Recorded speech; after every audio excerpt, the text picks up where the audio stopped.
Cette semaine, dans Carnet de santé, nous explorons les causes et l'impact des chéloïdes et ce qui peut être fait pour lutter contre cette affection cutanée souvent négligée. Le docteur Patrick Moussengouzi explique les causes des chéloïdes et partage certains conseils pour les traiter et les prévenir. Nous aurons quelques conseils d'experts afin d'éviter que les cicatrices ne deviennent problématiques. C'est dans cette édition de Carnet de santé.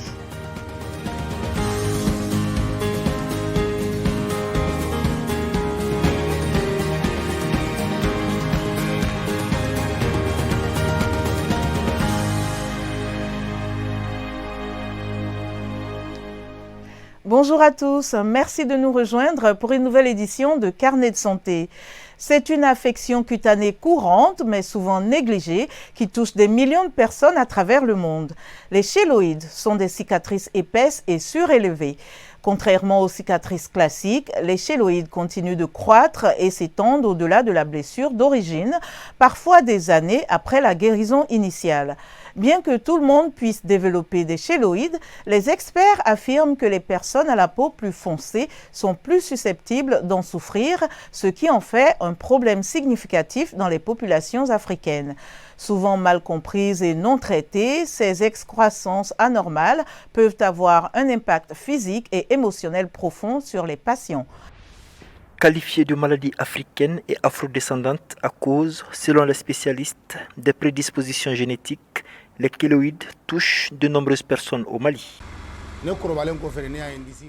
C'est une fois adulte que j'ai vu des boutons au niveau de ma poitrine. Ça a commencé à me déranger et chaque fois que je grattais la plaie, ça grandissait. Cette maladie est prise en charge par des dermatologues dans les hôpitaux publics et structures privées de la capitale malienne. Au sein du cabinet Sympa Santé, le docteur Simpara Bakari nous explique pourquoi cette maladie est assimilée à une maladie africaine. Les chéloïdes, quand même, il y a beaucoup de chéloïdes quand même que nous voyons en consultation.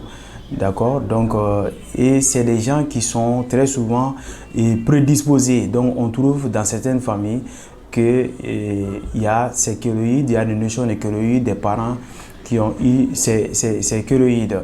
Donc, en général, quand on voit 100 patients, souvent, ça peut varier quand même de 1 à 5%. Cette maladie a souvent des causes héréditaires.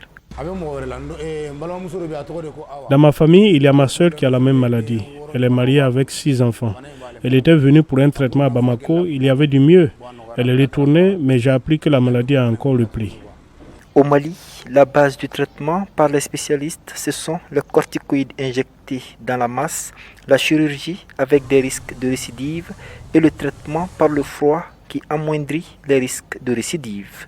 D'autres méthodes de traitement commencent à faire leurs apparitions. Les lasers qui peuvent être utilisés.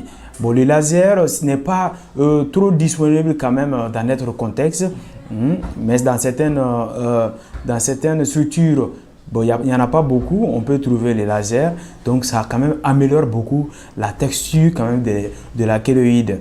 Mais il y a aussi la chimiothérapie, la 5-fluorouracile qu'on peut mélanger avec les triamcinolones, qui sont des pratiques qui commencent à venir dans notre contexte et qui ont aussi montré leur efficacité dans la prise en charge. L'autre facteur qui rend le traitement long, selon le spécialiste, c'est le temps mis par les patients avant de venir dans les structures sanitaires. Car ici, au tout début de la maladie, elle est assimilée à un sort, donc le traitement se fait d'abord chez les tradipraticiens. Mohamed Danyoko pour VOA Afrique, Bamako. Le docteur Patrick Moussengouzi est médecin consultant en dermatologie à l'hôpital national de référence Moulago et chef de l'unité des maladies de la peau et des maladies sexuellement transmissibles en Ouganda. Il nous explique ce que sont les chéloïdes et partage quelques solutions. La définition d'une chéloïde est une cicatrice élargie qui dépasse les limites de la blessure initiale, contrairement à une cicatrice hypertrophique qui reste à l'intérieur des limites de la blessure. Les deux sont des cicatrices élargies, mais la cicatrice hypertrophique peut se résorber spontanément alors que la chéloïde ne le fait généralement pas. La raison pourrait être liée à la composition de notre peau. en particulier à la mélanine, qui définit les personnes de couleur. La mélanine absorbe la chaleur, ce qui pourrait être un facteur contributif, bien que la cause exacte des kéloïdes ne soit pas encore connue. Les spécialistes pensent que cela pourrait être dû à la mélanine que nous possédons. Une cicatrice qui reste dans la marge de la blessure est appelée hypertrophique, mais si elle dépasse ces marges, elle devient une kéloïde. Les kéloïdes sont en premier lieu très difficiles à traiter avec succès ou de manière satisfaisante. La recommandation est que lorsque la kéloïde est petite, des traitements traditionnels à base de stéroïdes peuvent être utilisés pour tenter de réduire sa taille. Lorsqu'elle est plus grande, il est recommandé de retirer une partie par chirurgie, puis de suivre cela avec une radiothérapie dans les 1 ou 2 jours qui suivent, parfois accompagné d'un traitement aux stéroïdes. Le message clé est que si vous avez une cicatrice qui vous gêne, plus vous consultez tôt, mieux c'est. Les kéloïdes peuvent déformer votre aspect et les patients peuvent penser ou leur entourage peut croire qu'il s'agit d'un cancer de la peau. Cependant, les kéloïdes ne sont pas des cancers de la peau et les études montrent qu'elles deviennent rarement cancéreuses. Elles peuvent être réduites à une taille raisonnable par des spécialistes. Mon conseil aux patients ayant de kéloïdes est de consulter un dermatologue, un spécialiste ou tout autre professionnel de santé qui pourrait les orienter vers le traitement approprié.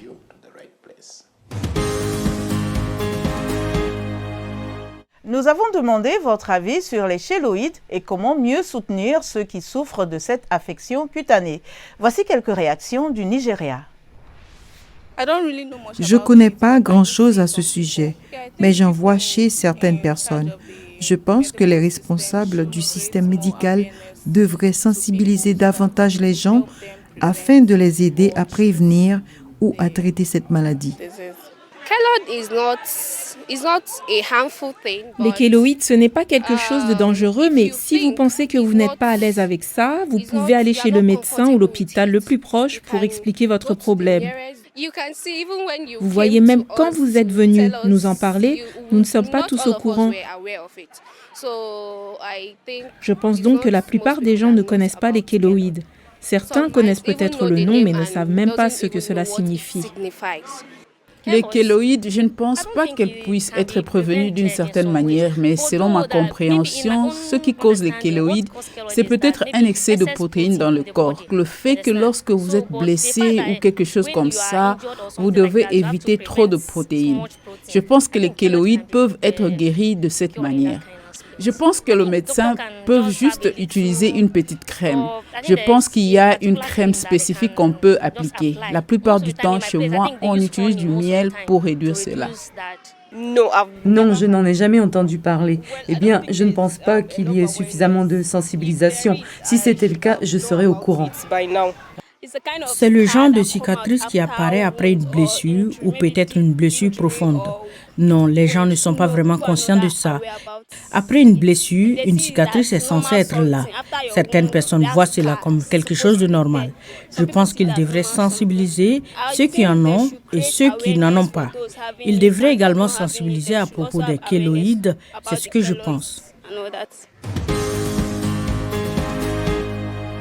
Les cicatrices font partie intégrante du processus naturel de guérison du corps. Voici quelques étapes recommandées par les experts pour prévenir ou atténuer l'apparence des cicatrices. Traitez les blessures le plus tôt possible, nettoyez immédiatement les coupures, égratignures ou brûlures avec du savon doux et de l'eau pour réduire le risque d'infection et ne pas aggraver les cicatrices. Appliquez une pommade ou une crème antibiotique pour garder la plaie humide et favoriser une guérison plus rapide. Couvrez la zone avec un pansement, ce qui peut protéger la peau et accélérer la guérison. Évitez de toucher ou de gratter les cicatrices. Les croûtes font partie du processus naturel de guérison du corps et les déranger peut retarder la guérison et augmenter les risques de cicatrices. Une fois que la plaie est complètement refermée, masser doucement la zone peut aider à réduire la formation de cicatrices épaisses ou surélevées. Si la blessure est profonde ou si la plaie est grande, il est préférable de consulter un médecin. Les Nations Unies ont déclaré la période de 2021 à 2030 comme étant la décennie du vieillissement en bonne santé, une collaboration mondiale alignée avec les 10 dernières années des objectifs du développement durable. Cela vise à améliorer la vie des personnes âgées, de leurs familles et des communautés dans lesquelles elles vivent. En Afrique, où la population des seniors augmente rapidement, les efforts pour promouvoir un vieillissement en bonne santé représentent à la fois un défi et une opportunité. Pour en savoir davantage, nous avons rencontré le Dr Selam Aklilou, PDG de First Chiropractic Clinic à Addis Abeba en Éthiopie. Depuis des décennies, le vieillissement n'a pas été au premier plan des soins de santé, mais c'est l'aspect le plus important, surtout pour que nos ressources continentales permettent à notre nation de vieillir en bonne santé. C'est le seul corps que nous avons du début à la fin. Et comment en prenons-nous soin ? Un vieillissement en bonne santé devrait commencer dès l'enfance, à l'école. Il faudrait apprendre aux enfants à être conscients de leur corps. Ainsi, ils bougent, pensent, mangent, parlent et boivent suffisamment d'eau pour vieillir en bonne santé. Je demanderai à un adolescent de 15 ans, que manges-tu? Que bois-tu? Combien de temps dors-tu? Combien de bruit as-tu dans les oreilles? Ce sont des choses dont il faut être conscient. Tout ce que nous mettons dans notre bouche affecte qui nous sommes et qui nous devenons. Alors combien de sucre consommes-tu? Le sucre nous tue.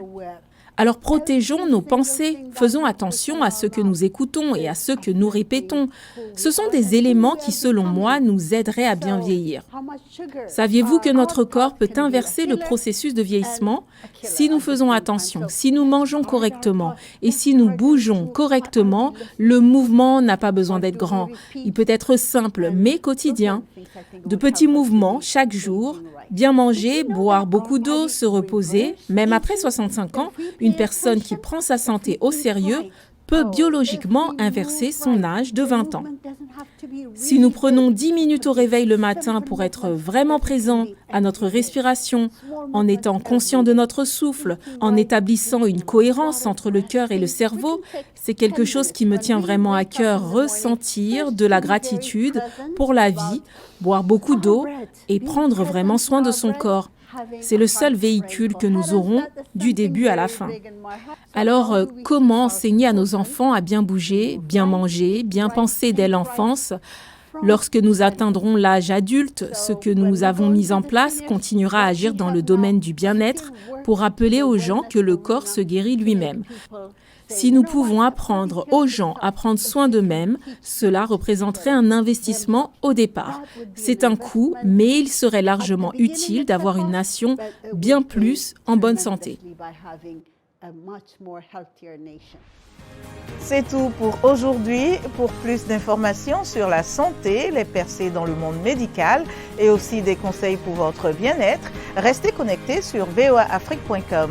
Vous pouvez me suivre sur X @LenorMoudou. En attendant de se revoir la semaine prochaine, je vous souhaite de rester en bonne santé. À bientôt.